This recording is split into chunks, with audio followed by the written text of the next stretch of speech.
vous souhaite la bienvenue à ma montre, il est 10h15, 16. Donc, on va commencer notre école du dimanche. Je vous remercie tous d'être là. J'espère que vous entendez bien. Et donc, comme chaque dimanche, je vais offrir la prière.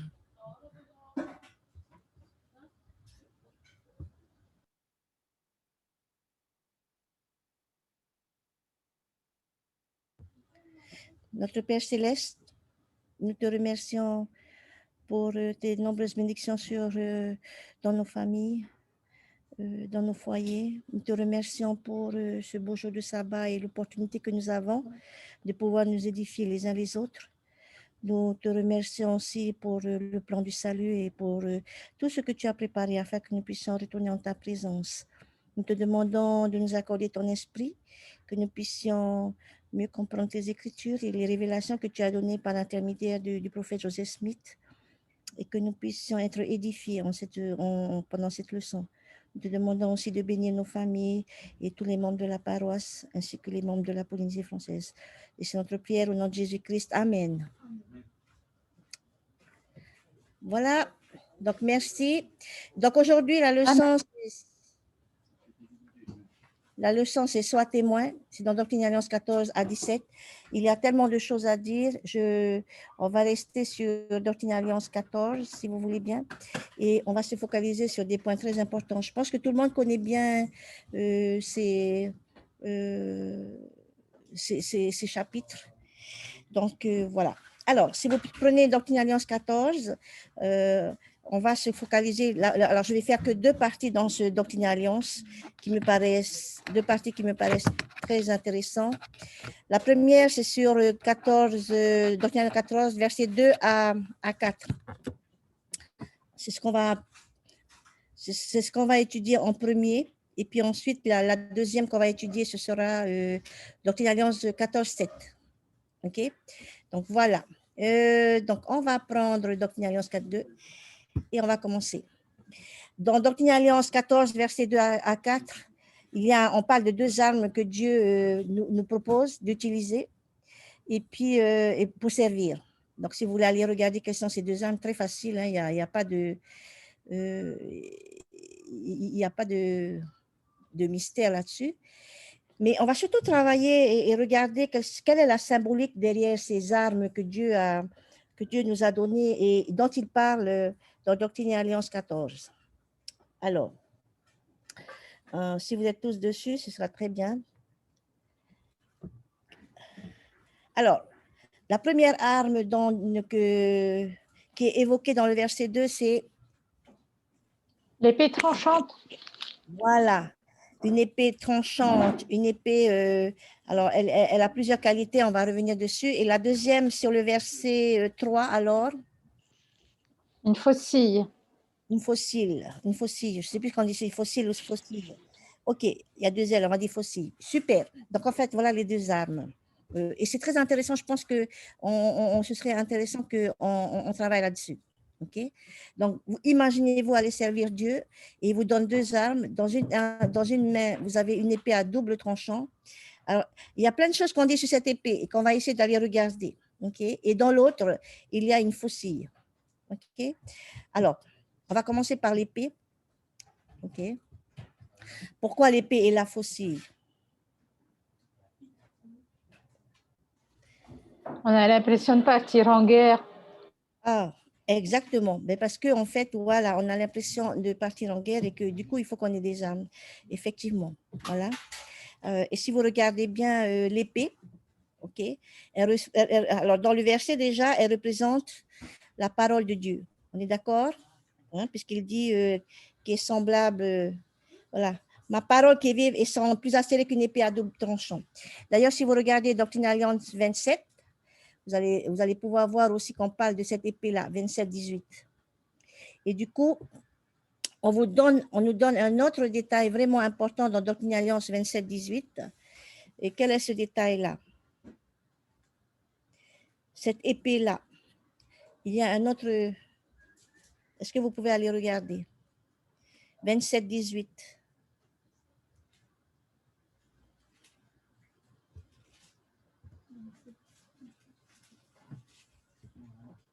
Ah, on parle du casque du salut. Ah, ben oui, mais il faut chercher l'épée, hein, en fait. Ah, d'accord. Oui, on parle du casque du salut, mais juste après le casque du salut,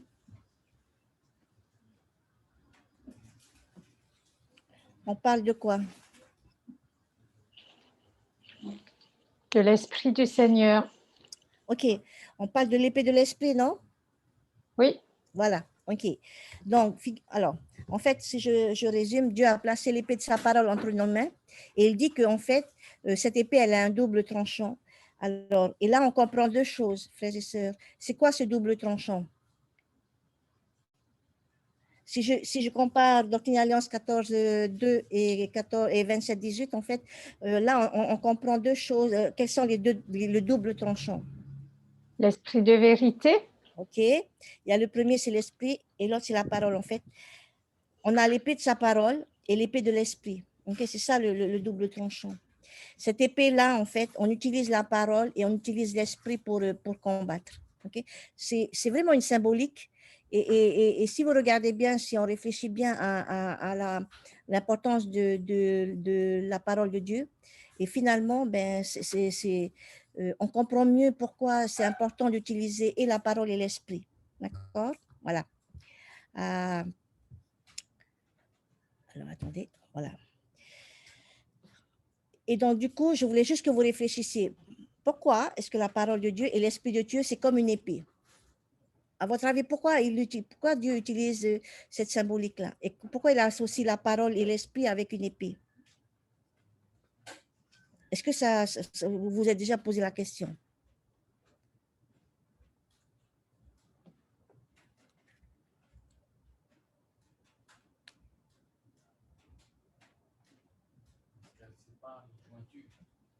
OK, hein? Elle sépare, alors, Tamathia dit, ah oui, elle sépare les jointures et les membres. OK, voilà. En fait, si vous regardez bien, effectivement, cette épée, l'épée, c'est comme la parole, elle est vive, l'épée, elle est vive, l'épée, elle est puissante, elle est acérée et il dit effectivement, elle a un double tranchant, elle sépare les jointures et la moelle. Alors, on va aller regarder un peu plus longtemps, ok? Si vous vous souvenez bien, quand Dieu parle de la parole, il va toujours utiliser plusieurs objets pour symboliser la parole. Il va utiliser, par exemple, la barre de fer. Il a déjà utilisé la boussole. Okay? Il a déjà utilisé que la parole, c'est comme une lampe. Il a aussi dit que sa parole, c'est comme le pain. C'est le pain de vie. D'accord? Donc, vous voyez qu'il y a plusieurs et il y a plusieurs, comment dirais-je, symboliques hein, de cette parole. Et du coup, c'est important parce que, en fait, pourquoi il a plein de symboliques Dieu? Parce qu'à chaque époque, à chaque circonstance, en fonction du contexte, il va utiliser un symbole plus que l'autre. OK? Et donc, et j'aime bien, et tout à l'heure, tu l'as dit, Inès, là, aujourd'hui, il a choisi dans Doctrine et Alliance 14.7 de parler de l'épée. OK? Tout simplement, et c'est ce que Inès a souligné, parce que dans les derniers jours, nous nous préparons à la seconde venue et on va au combat. D'accord? On va au combat. Et c'est ça exactement. Et c'est pour ça qu'il a choisi cette symbolique dans ce verset-là. C'est une épée qui nous rappelle que la vie, c'est comme une bataille et on a besoin de cette épée-là. Mais c'est aussi pour nous dire, frères et sœurs, que dans les derniers jours, on est sur un champ de bataille. Et si vous n'avez pas d'épée, vous pouvez être vaincu, vous pouvez être tué spirituellement. D'accord? Donc, dans l'armée de Dieu, dans l'armée des missionnaires, mais pas que des missionnaires, on pense toujours que c'est que les missionnaires qui doivent, que ce passage-là, c'est pour les missionnaires. Non, pas du tout, c'est pour chacun de nous, pour chaque disciple du Christ. Donc, la première arme à prendre, c'est cette arme-là, c'est l'épée de sa parole et l'épée de l'esprit. Très important. Okay? Si je n'ai pas cette épée, je peux être tué, être vaincu ou être blessé spirituellement. Magnifique. On va revenir sur la symbolique de cette épée-là, hein? D'accord? Parce qu'on dit que pourquoi on dit plein de choses sur cette épée, enfin sur cette symbolique de la parole. On va parler par exemple de l'esprit dans les Écritures. Ok? Voilà. Quand on parle de l'esprit dans les Écritures, on symbolise aussi l'esprit par le feu, le vent, la colombe, la pluie. OK? Mais nous, dans notre écriture, notre esprit, il va servir le plus à quoi? Quand vous regardez bien le verset 2, 14, 2, OK? Et on en a déjà parlé. À quoi va servir le plus l'esprit ici? Et c'est en À matière témoigner. à témoigner, très bien, à témoigner. OK? Et puis j'aime bien aussi, il va servir aussi à séparer les jointures et la moelle. Voilà. Alors, on va regarder ce que ça veut dire tout ça. OK? En fait, il va nous permettre à gagner nos batailles spirituelles. On a compris, hein? Et c'est comme la parole, hein? On a des batailles spirituelles devant nous. OK? Et puis aussi, alors attention, notre épée, à chacun de nous, elle a des qualités, hein? On en a déjà parlé, elle doit être aiguisée. D'accord? Voilà. Donc, dans ce combat, frères et sœurs, on a besoin d'une épée qui soit vive. Vive dans le sens... Alors, qu'est-ce que vous donnez au sens de vive? Vive, c'est rapide, d'accord? Vive, c'est ce qui agit, d'accord? Voilà. Donc, on a besoin que notre épée, quand on va aller contre l'adversaire, qu'elle soit vive, puissante et acérée. Et c'est comme ça qu'on va vaincre, ok? Voilà. Et sachez que l'attaque de l'adversaire, on ne peut pas emprunter l'épée de celui qui est à côté. Chacun doit avoir son épée. Si on veut s'accrocher à la barre de fer, si on veut rester sur le droit chemin, si on veut rester sur le chemin des alliances. D'accord? Voilà. Alors, juste quelque chose pour vous expliquer, par exemple, qu'est-ce qu'on peut comprendre dans cette épée, elle sépare les jointures et la moelle. Qu'est-ce que vous comprenez dans une épée qui sépare les jointures et la moelle? Qu'est-ce qu'on peut comprendre là-dedans?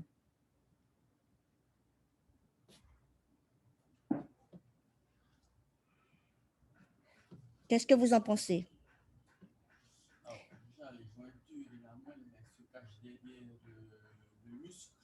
OK. Tamatia, il dit que les jointures et la moelle se cachent derrière le muscle. En fait, hein, parce que la moelle, c'est ce qui se situe dans l'os. OK. Donc, c'est inapercevable à l'œil nu et c'est compliqué normalement à l'atteindre. OK.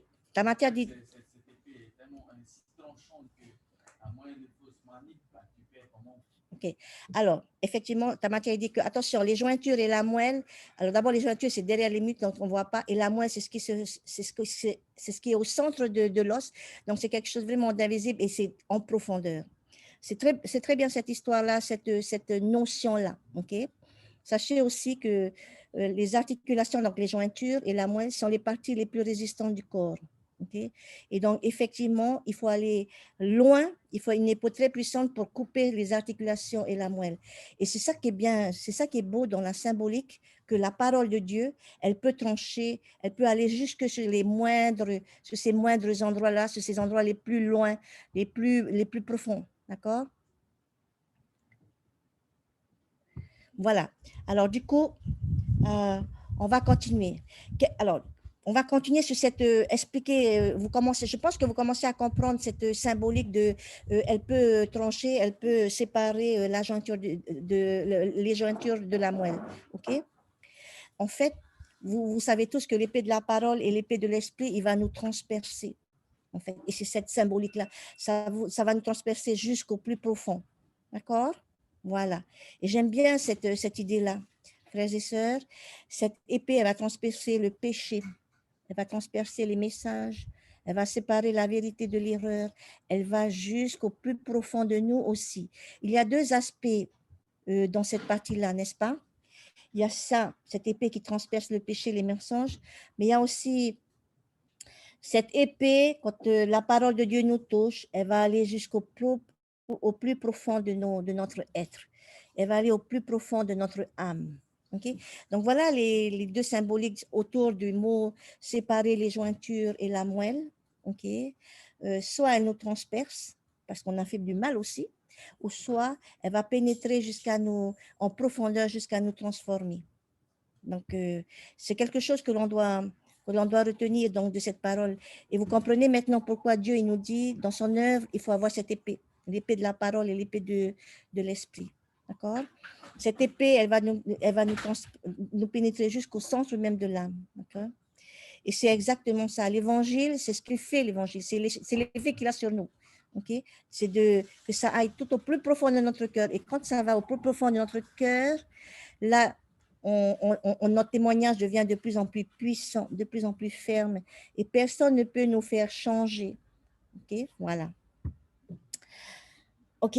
Et ça, c'est quelque chose à retenir. Mais la deuxième aussi, que j'aimerais vous dire, c'est que elle peut aussi, cette épée à double tranchant, elle peut aussi percer, découper, transpercer, mais sur le côté moins, comment dirais, peut-être moins positif, plus négatif. C'est-à-dire que comme il a pu le faire sur l'amont et les muels, sur les pharisiens, en fait, des fois, la parole de Dieu, elle va nous faire mal, elle va nous transpercer, nous découper, tout simplement parce que, peut-être que parce qu'on n'est pas au bon endroit et que du coup, on a besoin, grâce à cette parole, d'être transformé. Okay? Donc, vous voyez un peu ce qui se passe avec cette épée qui sépare la jointure, les jointures de la moelle. Okay? Moi, je trouve que c'est une belle image qu'on a. Okay? Et du coup, j'ai envie de vous dire que l'épée de sa parole ou l'épée de son esprit, elle va agir sur nous en fonction de l'état de notre cœur. OK? Voilà. Ça peut être un moment où vous allez dire, waouh, ça m'a touché jusqu'au plus profond de mon cœur, mais ça peut être aussi un moment douloureux où ça t'a transpercé. Voilà ce que je voulais dire. Et du coup, à vous de réfléchir, frères et sœurs, est-ce que la vérité, sa vérité ou sa parole, elle pénètre mon cœur jusqu'au plus profond et me touche, ou est-ce qu'elle perce, elle découpe, elle transperce? OK? Ça, c'est à chacun de répondre en vous-même. Quelle est la place de la parole, de l'épée de sa parole et de l'épée de l'esprit dans notre vie, dans ma vie personnelle? OK? Donc ça, c'était pour la première partie. D'accord? C'était pour la première arme. Et maintenant, on va passer à la fossile. Parce que en fait, c'est pas par hasard que Dieu utilise les symboles ni les armes. Chaque chose a son intérêt, chaque chose a une leçon à nous apprendre. OK, on y va. Alors, je vous ai mis une photo de la fossile, OK? Donc, c'est verset 14.3. Qu'est-ce qu'on peut comprendre sur cette fossile? À quoi ça sert une fossile d'abord? Ça, c'est facile. Hein? À couper. À moissonner, très bien. À couper, à moissonner. À quoi? J'allais dire à désherber. À désherber, OK. Non, mais oui, c'est vrai. À moissonner, à récolter, OK, à couper l'herbe. Et en fait, quand vous coupez, ensuite, quand on coupe l'herbe, quand on moissonne, qu'est-ce qu'on fait? On laisse comme ça l'herbe? Quand c'est la fossile? Non, je crois qu'ils attachent. Ah! Bon, voilà. On empile, alors on ne met pas tout au feu, mais on empile, on rassemble, OK? Donc, vous commencez à comprendre la symbolique derrière la fossile ici, d'accord? Faucille. La faucille, pardon. C'est un outil qu'on utilise pour la récolte et en fait, on l'utilise pour moissonner, mais surtout pour rassembler, OK? Et pour stocker pour l'avenir. Du coup, voilà, vous avez deux symboliques bien clairs ici, avec l'épée. On va utiliser la lame à double tranchant pour le combat, mais avec la faucille, pardon, on va utiliser la lame pour la cueillette et la moisson pour rassembler. D'accord? Ça, c'est beau. Et donc, voilà les deux symboles et les deux armes qu'on a envie de faire. Oui, frères et sœurs, on a une épée pour combattre, mais pour couper, pour découper, pour transpercer, mais pour pénétrer. Mais aussi, on a une faucille pour moissonner, récolter et surtout rassembler. OK? Et ça, c'est beau. Moi, je trouve ça vraiment beau. Alors, ma question est, qu'est-ce qu'on va moissonner? OK, on dit le blé. Mais c'est qui le blé? Ah, c'est nous. OK, c'est nous. Qu'est-ce que tu veux dire? C'est nous, le blé, ce sont les personnes. OK? Oui, les âmes. Ce sont les âmes. OK. Ce sont les êtres humains. Très bien, magnifique. Effectivement. Mais on va réfléchir à autre chose par rapport à ça. On est d'accord. Le blé, c'est généralement les êtres humains. OK? Donc, est-ce qu'il y aurait un autre symbolisme dans le blé? Qu'est-ce qu'on pourrait rassembler d'autre? Dans notre vie de membre, dans notre vie sur Terre, qu'est-ce qu'on peut rassembler? Qu'est-ce qu'on peut récolter? Les bons dons. Nos familles, nos familles. Nos familles, ok, ce sont des êtres humains. Il y a d'autres choses que l'on peut en fait récolter. Voilà. Tamatia, il est en train de dire d'abord les bons dons. On peut récolter les bénédictions. Qu'est-ce qu'on peut récolter encore? Vous voyez, c'est une autre symbolique ici, frères et sœurs. Quand vous regardez bien tout ce que Dieu est en train de délivrer à Joseph Smith, et je vous donne, alors les 6-7, c'est Doctrine et Alliance 6-7, on peut aussi rassembler de la sagesse dans nos vies, les bonnes œuvres, les bons désirs, les attributs du Christ. Et dans ce verset Doctrine et Alliance, dans ce chapitre Doctrine et Alliance 14, il va aussi parler de, on peut aussi récolter le salut. D'accord? Donc voilà. En fait, des fois, on a tendance à se focaliser sur c'est forcément le travail missionnaire, donc on va aller récolter les personnes autour de soi. Mais non, c'est pas toujours ça. Je pense que l'évangile de Jésus-Christ est tellement profond que à chaque fois, on peut découvrir des nouvelles significations, un nouveau sens dans les symboliques. Ok. Et donc aujourd'hui, moi, ce que je voulais insister, c'est sur cette partie-là, les parties individuelles qu'on peut récolter, ok, dans notre vie. On n'a pas besoin d'attendre, soi-disant, le travail missionnaire, mais aussi des choses que l'on peut moissonner dans notre vie. D'accord? Et si vous regardez bien, en fait, dans ce verset-là, je vous disais qu'on étudiait juste de versets 2 à 4, le salut, c'est la destination finale, on est d'accord? Mais ce qui est important aussi, c'est je dois faire des efforts personnels qui vont apporter le salut à mon âme. Et c'est ça que je dois essayer de moissonner et de récolter dans ma vie personnelle. Okay? Et lorsqu'il dit le champ est déjà mûr, ça veut dire que c'est là, c'est bon, allons-y, cultivons de meilleures qualités, soyons des meilleurs disciples du Christ, faisons des bonnes œuvres. Et tout ça, c'est à nous d'aller récolter pour qu'on puisse atteindre aussi le salut. Ce n'est pas simplement l'œuvre missionnaire. Okay? C'est l'œuvre missionnaire, c'est s'occuper de sa famille, c'est s'occuper de ses voisins, de la communauté, mais c'est aussi personnellement un effort parce que le champ est déjà mûr, c'est déjà prêt. D'accord? Voilà. Voilà ce que je voulais apporter sur la faucille. Et alors, j'ai une dernière chose sur... c'est ce que j'étais en train de vous dire. Hein? Okay? Frères et sœurs, autour de nous, regardez bien, il y a beaucoup de sagesse que je peux gagner, il y a beaucoup de qualités que je peux développer, il y a beaucoup de bonnes œuvres que je peux faire autour de moi. D'accord? Et cette fossile-là, c'est ça. C'est un peu un appel de Dieu à dire, OK, bouge-toi. OK? Oui, il y a des âmes à bénir, mais il y a aussi des morts à racheter, mais aussi des saints. Donc nous-mêmes, on commence par nous-mêmes à perfectionner. Okay? Et c'est comme ça qu'on va arriver au salut. Et c'est comme ça qu'on utilise la fossile du Seigneur. Voilà. C'est ce que je voulais vous dire. Okay? Et donc, je vous invite tous, frères et sœurs, à lancer votre fossile, à vous lancer dans la vie, okay? À accroître votre sagesse, à accroître vos bonnes œuvres, etc. Voilà. Et tout ça va contribuer à nous rapprocher vers le salut. Okay? Voilà. Et je vous invite tous à le faire de toutes vos forces. J'aime bien parce qu'il dit « et lancez votre fossile de toutes ses forces ». Ok? C'est pas juste timidement, tièdement, mais c'est vraiment à fond. Ok? Frères et sœurs, ce qu'on va retenir de ces deux armes, si j'utilise fidèlement l'épée de sa parole et de l'esprit, je vais vaincre Satan. D'accord? Et 2, si je lance ma fossile de toutes mes forces, je moissonnerai beaucoup. Et beaucoup, et pas simplement des âmes, mais ma propre âme. Ok? Maintenant, à vous, à chacun de nous, de s'évaluer et de se dire, bon, alors, quel est mon niveau de maîtrise de l'épée? Est-ce que je suis un débutant? Ah, on me dit oui. Est-ce que je suis un amateur? Est-ce que je suis un professionnel? Ou est-ce que je suis un maître expert? Ok? Ce qu'on appelle les sensei, les masters. Ok? Et l'idée aujourd'hui, c'est que si vous êtes débutant, passez au niveau supérieur, etc.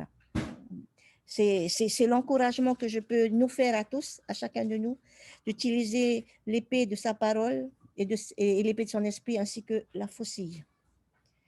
Donc voilà pour la première partie. Et tout ça, on va le faire parce qu'on veut s'améliorer. La deuxième partie, frères et sœurs, si vous voulez bien prendre Doctrine et Alliance 14.7, c'est super simple. Et la première question, c'est quel est le plus grand de tous les dons de Dieu?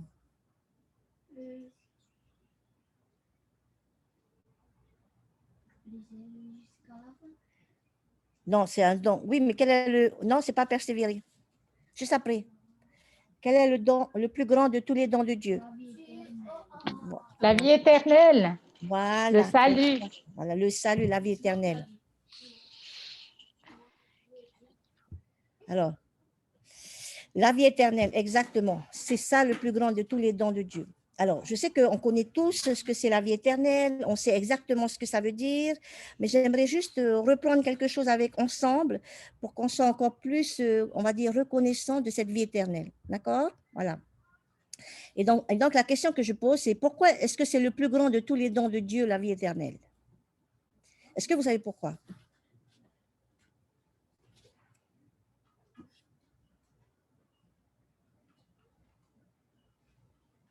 C'est quoi la question? Que Est-ce que notre je sais vie est auprès d'eux. pourquoi c'est le... Pardon? Parce que la vie éternelle, c'est retourner vivre en présence de Dieu. Ok, magnifique. C'est être... Voilà, tout à fait. On aura la même vie que Dieu. C'est être avec Dieu. Magnifique. OK? Alors, maintenant, ce que je vous demandais, c'est, on va aller regarder finalement, mais c'est quoi la vie avec Dieu? À quoi ça va ressembler? Vous savez à quoi ça va ressembler? Une vie entourée de personnes qu'on aime. Vie entourée de personnes qu'on aime. On sera des dieux, enfin, ceux qui le mériteront seront des dieux et des déesses. OK? Et ceux qui ne le mériteront pas? Alors, il y en a qui m'ont dit la vie éternelle, ce sera une vie parfaite avec Dieu, merveilleuse. OK. Alors, on va revoir... Une vie de service où on sert les autres avec amour. Une vie de service où on sert les autres. Magnifique. OK. Je vais juste... Je vais vous... Alors, vous connaissez tous ce tableau-là. On va juste rappeler quelque chose de très important. C'est que Dieu a donné l'immortalité à tout le monde. OK? Tous ceux qui sont nés sur terre, qui ont vécu sur cette terre, vont devenir immortels. Ça s'appelle l'immortalité et c'est ouvert à tout le monde. OK? Ensuite, dans son plan, Dieu a prévu 3 degrés de gloire. Céleste, terrestre et céleste. Et puis, il y a le monde des ténèbres c'est pour les fils de perdition. On se souvient? D'accord? Donc, voilà. Et le salut est offert à tous ceux qui ont une gloire. On est d'accord? Donc, ceux qui sont du céleste, terrestre, céleste, ils sont sauvés. C'est ce qu'on appelle le salut. Mais la vie éternelle, c'est pour ceux qui sont sur le céleste. OK? Voilà. Je vais reprendre tout ça. C'est ce que je suis en train. Alors, frères et sœurs, je répète quand même, hein, le salut, c'est pour tous ceux qui ont reçu une gloire. Donc, c'est OK? Que vous soyez terrestre ou céleste, c'est ce qu'on appelle le salut. Il est offert à tout le monde. C'est ce qu'on dit, le salut est offert à tout le monde. D'accord? Et puis, il y a la vie éternelle. Et donc, du coup, on va aller réfléchir sur, mais finalement, c'est comment c'est cette vie éternelle ensemble. Hein? D'accord? Et on est bien d'accord, la vie éternelle, alors là, elle est réservée carrément à ceux qui sont à l'intérieur du royaume céleste sur la première gloire. Et je vais vous donner des versets. Je ne sais pas, et la question c'est, est-ce que vous voulez tous la vie éternelle, ou peu importe le degré de gloire? Incroyable, éternelle, mais bon, voilà. Il faut travailler. Ok, même Théavéoura, il me dit, mais tout le monde veut aller à la vie éternelle. Exactement. Mais il faut travailler, sauf qu'il faut travailler. OK? Et en fait, il faut avoir le désir. Prenez un peu Alma 36, 22. Quelle est ma première? En fait, il faut qu'on ait le bon état d'esprit pour aller à la vie éternelle. OK? Et quel est cet état d'esprit?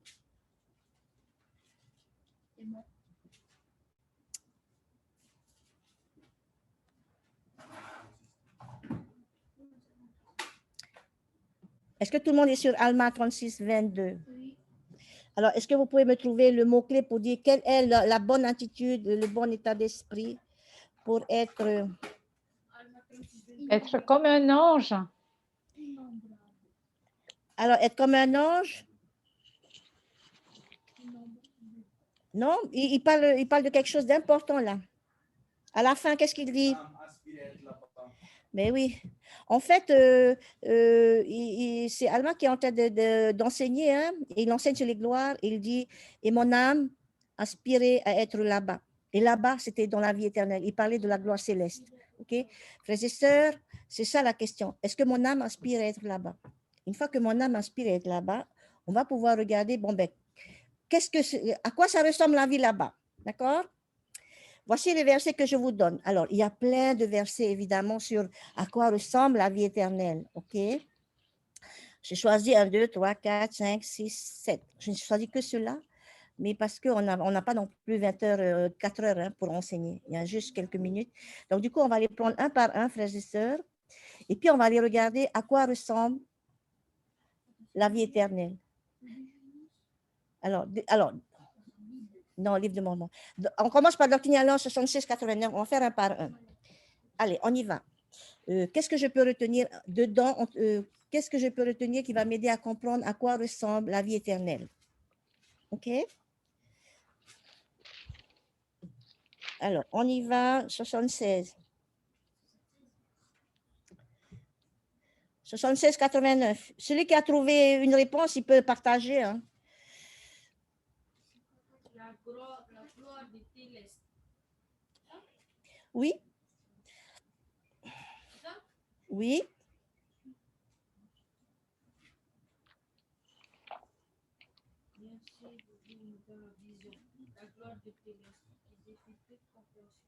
OK. Alors, il y a quelque chose que Théavéoura vient de partager. Peut-être que vous êtes en train de dire, mais on parle de la gloire céleste. Eh bien, oui, c'est exactement ça, frères et sœurs. En fait, on vous parle que la gloire des célestes, elle défie toute compréhension. Alors, je répète, hein, la gloire des célestes, on vient de voir, c'est celle qui est la plus basse. Et en fait, et on te dit que cette gloire-là, elle défie toute compréhension. Waouh!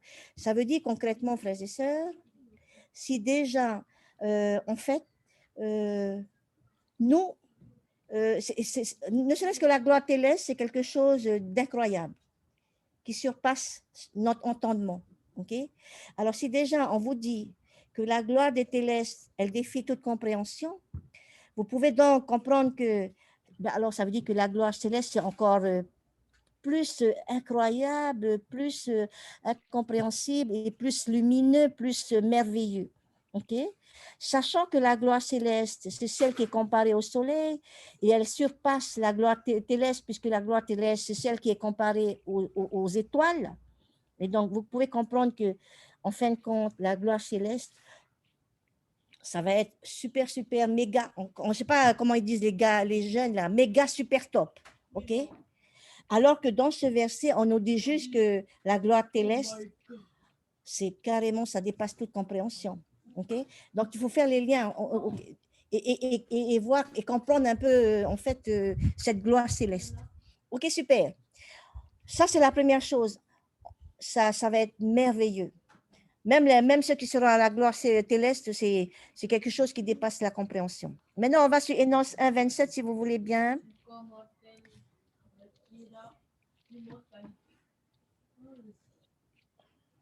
Alors, qu'est-ce qu'on dit dans Énoch 1, 27 qui est intéressant à comprendre, sur comment sera la vie éternelle? Pardon? Non, ce n'est pas le plus important. Il y a plein de choses, bien sûr, dans ce verset. Hein. Alors, Énoch 1, 27. Qu'est-ce qu'on peut retenir de Énoch 1, 27? Quels sont les mots-clés qu'on pourrait retenir dans... C'est la demeure du Seigneur. Oui, mais encore...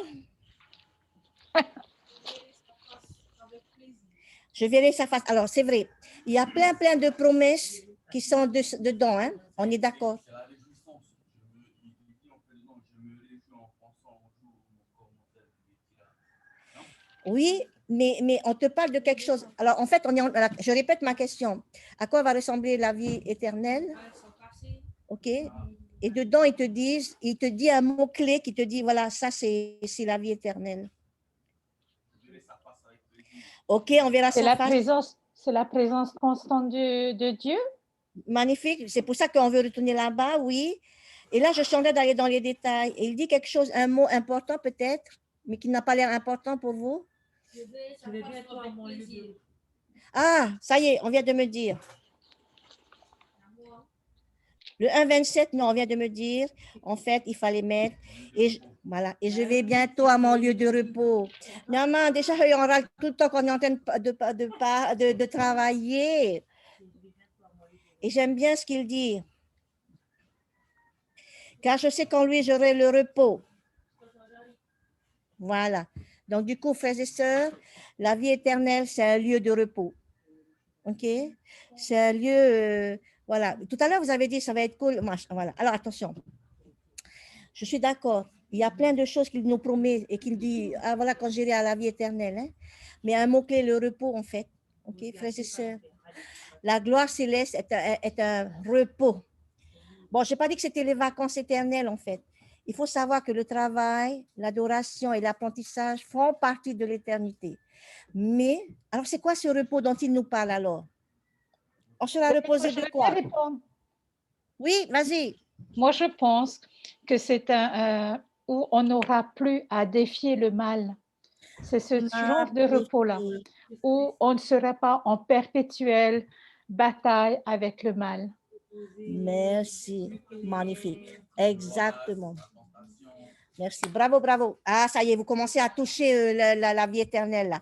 C'est ça, nous allons nous reposer de la tentation, nous allons nous reposer de la douleur, nous allons nous reposer de l'adversité, d'accord?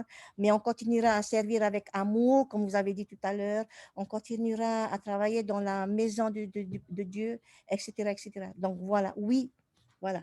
OK? Bien. OK, super. Allez, on continue, ça a l'air bien, la vie éternelle.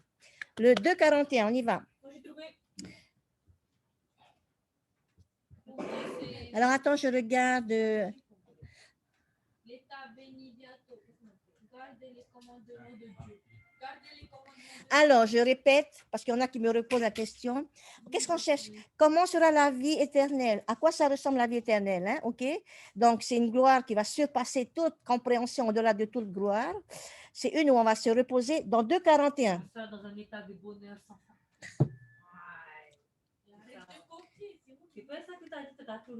OK. Allez, on vient de me dire la réponse. Les amis, on sera dans un état de bonheur sans fin. Voilà, le mot-clé qu'il faut retenir, que vous devez souligner dans Mosia 2,41 tout à la fin. OK. Voilà, dans un état de bonheur. Voilà. D'ailleurs, il dit, hein, l'état béni et bienheureux de ceux qui gardent les commandements de Dieu. Voilà. J'espère que vous avez envie d'être dans cet état-là. OK. Voilà. Alors, c'est pas n'importe quel bonheur. Hein. J'aime bien, c'est le royaume céleste, c'est un lieu de bonheur sans fin. Il n'y a pas de fin. Et c'est pour ça qu'il faut aller là, frères et sœurs. Autant la phrase qu'on a dans les contes de fées et ils ont vécu heureux et toute leur vie, c'est pas réaliste aujourd'hui, mais dans la vie après cette mort, dans la vie éternelle, c'est la réalité. OK, frères et sœurs? Et la vie éternelle en vaut vraiment la peine. OK, on continue. Allez, Élamant 3,30. Alors, à quoi ressemble, je répète ma question, à quoi ressemble la vie éternelle dans Élamant, d'après Élamant 3,30? 3,30.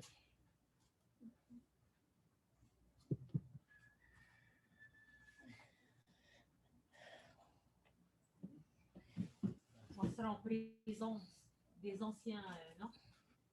On sera avec tous les anciens prophètes. Abraham, Isaac, Jacob qui fut. Hein? Voilà. OK. On sera entouré des powers. Voilà. Frères et sœurs, on va côtoyer les prophètes. Il y a deux choses.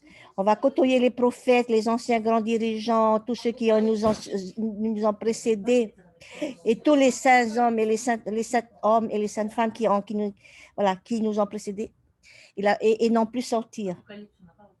OK? Donc, voilà. Ça, c'est merveilleux. Un lieu d'instruction. Pardon? Ça va être un lieu d'instruction. Ben oui, hein. OK? Voilà. Nous allons même rencontrer tous les prophètes de toutes les dispensations. Ceux qu'on est en train d'étudier toutes les années, leur vie, là. On sera avec eux. Moïse, Abraham, Noé, tout ce que vous voulez. Voilà. Vous allez côtoyer, discuter et vous mêler aux fidèles et aux hommes et aux femmes fidèles du passé. C'est pas beau, ça? Ben oui. Ben oui. Il a dit comment on était power aussi, nous étions. Mais ouais. Ahura, elle dit, on va aller leur dire comment on était power aussi sur Terre. Voilà. Et puis la deuxième, pour non plus sortir, c'est en fait toujours l'histoire de tout à l'heure. Hein. Le test de la mortalité est fini. On n'a plus besoin on n'a plus de devoir, on n'a plus de contrôle en fait. On a accompli notre vie sur Terre, on a réussi notre examen final, on a réussi l'examen du jugement dernier. Et donc, on n'a plus besoin de sortir pour se bouger, pour avoir sa vie, pour gagner sa vie. Hein. OK? J'avais doucement. OK. Allez, on continue. Voilà. Donc, vous voyez comment, petit à petit, il y a des détails que Dieu nous donne sur la vie éternelle qui nous expliquent ce qui va se passer, en fait, à ce moment-là. Plus en détail, on va dire. Je sais que vous savez tous que c'est vivre avec Dieu. Allez, Apocalypse 21, 4.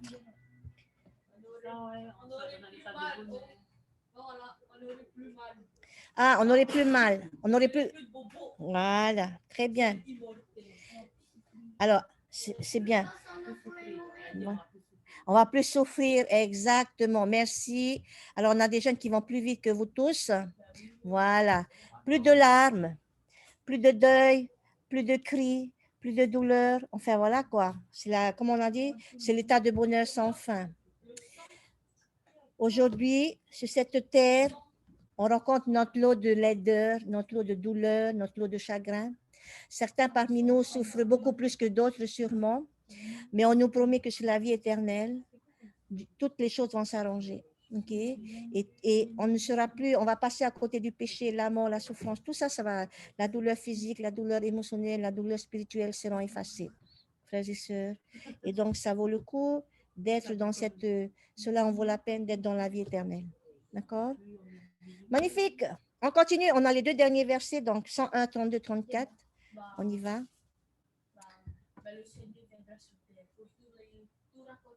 Après, tu vas nous raconter l'histoire du début. C'est magnifique ce verset. Vous ne trouvez pas qu'il est magnifique ce verset? Je trouvais ça. Moi, ce verset-là, je l'ai trouvé carrément puissant. 132, 101. OK? 101, 32, 34. Hein? Alors, je vais aussi dessus. Il dit quelque chose de tout simple. À la fin, voilà, il révélera tout. OK? Donc, frères et sœurs, la vie éternelle, c'est avoir la connaissance de toutes choses. Et c'est pas n'importe qui va vous enseigner, c'est Jésus-Christ. Tout ce que vous n'avez rien compris, tout ce que vous avez toujours voulu savoir, tout ce qui a été scellé, voilà, c'est une des bénédictions de l'exaltation, c'est la connaissance. Okay? C'est une des bénédictions de la vie éternelle, c'est le fait que Dieu qui comprend tout, il va tout expliquer. Et là, ton esprit, on va toucher. Vous vous rappelez la semaine dernière, il suffit que Dieu touche juste ton esprit de son doigt et tu as tout compris. Voilà. Il va nous révéler toute l'intelligence, voilà, tout ce qui a été révélé avant, toutes les vérités. Et non seulement ça, on va tout comprendre.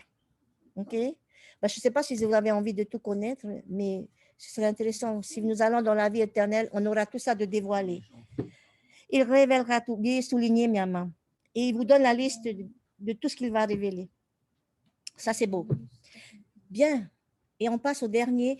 Alors, je répète, hein, ça, ce sont que quelques versets qu'on a sélectionnés. Mais après, vous pouvez avoir d'autres versets pour rajouter. Et si vous avez d'autres versets à rajouter, je suis preneur. On peut partager pour dire, ah, il y a ça aussi, il y a ça aussi. OK, allez, on y va tous sur 76, 92. Et puis, de quoi on nous parle là-dedans, finalement? On sera plus égaux en pouvoir, en puissance et en domination.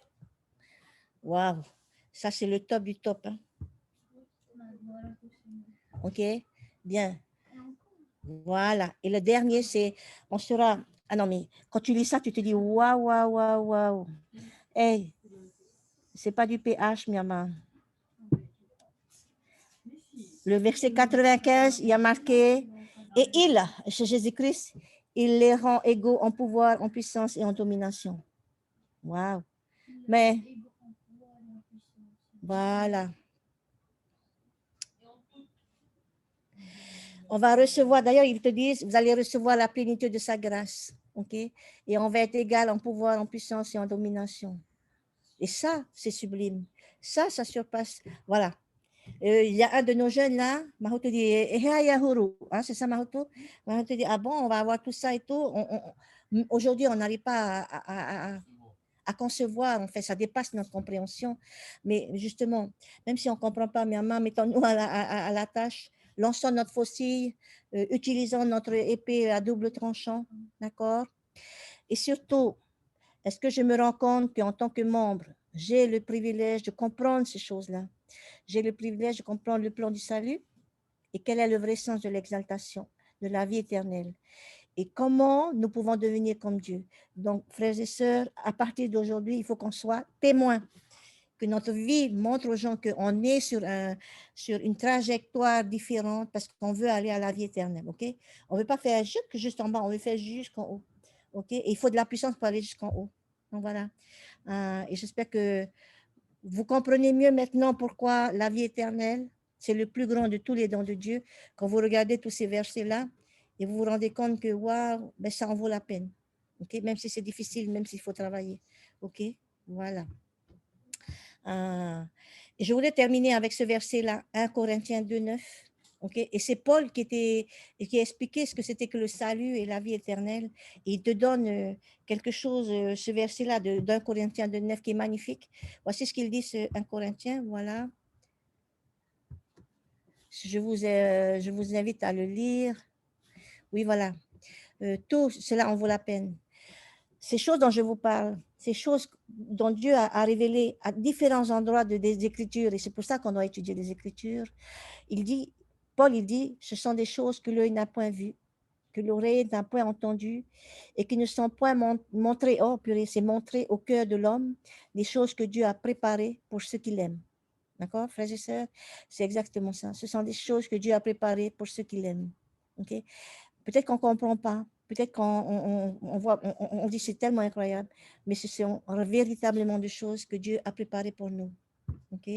Alors, oui, il y aura de l'opposition en toutes choses. Oui, on a des épreuves. Oui, on nous demande des sacrifices. Oui, on est en train de souffrir. Oui, on sera éprouvé dans la condition mortelle. Mais tout ça, c'est parce qu'on aspire à la gloire et à la vie éternelle, de la vie éternelle, frères et sœurs. OK? Et la vie sur cette terre, on le sait tous, ce n'est qu'un petit moment à passer. Donc, accrochons-nous. Voilà. Parce que la récompense, c'est résumé dans ce Doctrine et Alliance 14.7. OK? Et non seulement il nous dit quel est le plus grand des dons de Dieu, et dedans ce petit verset, il nous explique, il nous donne les instructions pour pouvoir arriver à cette vie éternelle. OK? Et il dit dans ce verset 14.7, gardez mes commandements et persévérez jusqu'à la fin. Tout simple. OK? Voilà. Si tu gardes mes commandements et persévères jusqu'à la fin. Ça, c'est notre quête, c'est notre vision, c'est notre mission sur cette terre. Et surtout, frères et sœurs, j'espère que nous inspirons tous à être là-bas. Parce qu'à la fin de cette quête, c'est la vie éternelle qui nous attend. Voilà. Et j'espère que plus encore, votre âme inspire à y être. Que Dieu nous bénisse et qu'il nous protège. Voilà. Il y a plein de petits... Je vous disais, les révélations dans Doctrine et Alliance, ce sont des concentrés de doctrine. Et j'ai choisi juste de nous parler de quelques versets, parce que je sais que c'est important d'en parler. Que Dieu nous bénisse et qu'il nous aide vraiment à ce que nous puissions nous accrocher pour la vie éternelle. On ne peut pas se contenter de la gloire, même si c'est une gloire quand même, la gloire céleste. Et c'est ma prière et mon témoignage que je laisse au nom de Jésus-Christ. Amen. Amen. Merci encore à tout le monde pour être de votre présence. On va terminer par une prière et je vais demander à quelqu'un de faire la prière, je ne sais pas qui. Mahoto, tu peux venir faire la prière ici? Allez, viens, il faut que tu te rapproches du... Donc, Mahoto qui est à côté de nous va venir nous faire la prière. Pourvu qu'on t'entende, Mahoto. Allez. Notre cher mon Père éternel, nous voici arrivés à la fin de cette leçon du dimanche et je suis béni tous ceux qui veulent apprendre sur ton évangile. Et c'est après que nous te laissons notre Fils Jésus-Christ. Amen. Amen. Amen. Merci. Merci pour la leçon. Pas de souci. Merci à tous. À tout à l'heure.